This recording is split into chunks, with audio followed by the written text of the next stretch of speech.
What's up, guys? Welcome in. We have an incredible story from the final day of the Winter Olympics in Beijing that came to a close yesterday. The Winter Olympics are awful. They're awful for a lot of reasons.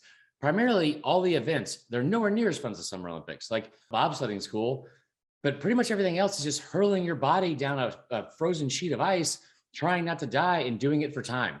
You can cross-country ski, which means you just power walk through snow for 31 miles. You can do the biathlon, which is the same thing I just said, but they give you a gun. Guys, it's not a sport. That's survival. What are we doing? If it wasn't for curling and cool runnings, this shit would have been canceled a long time ago. Thousands of athletes from around the world came to Beijing and be completely underwhelmed. This is already being considered worst Olympic Games in the history of the Olympic Games.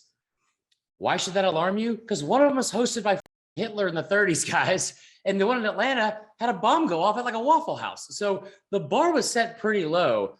Beijing just managed to somehow go lower. You know, every year when you watch the Olympics, there's some inspirational stories and someone captures our hearts.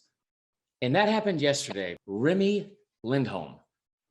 And who is Remi Lindholm? Remi Lindholm is the owner of the most famous penis in the world. Yesterday, Remi joined an elite fraternity, basically got put up on the Mount Rushmore of penises, along with Ray J, Ron Jeremy, and that huge black guy that sits on the edge of the bed, and that meme that keeps circulating because your friends won't let it die over and over and over again.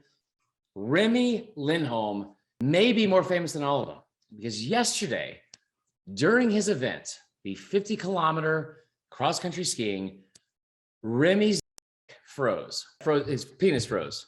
I didn't know you could do that. We should normalize it. Normalize frozen penises, I guess. I don't know, like Austin Powers did it. I've never heard of it. I haven't heard some kid like in college who was like, yeah, dude, I was going to go D1, but like, you know, senior year froze.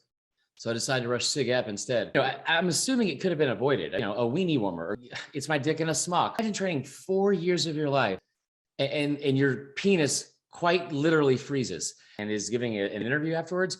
He said, it was one of the worst competitions I've ever had. What could have been worse, Remi? And that's when we find out. This is the second time in a calendar year that Remi Lindholm froze in the middle of a competition. 2 frozen in 1 calendar year? Statistically speaking, that's impossible. That is impossible. But you know what?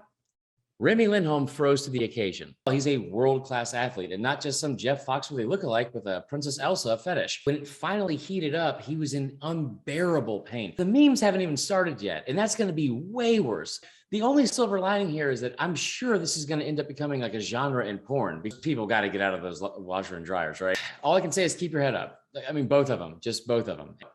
Thank you so much for joining us. Best of luck to you, Remi. And in the meantime, you stay classy on frozen penises.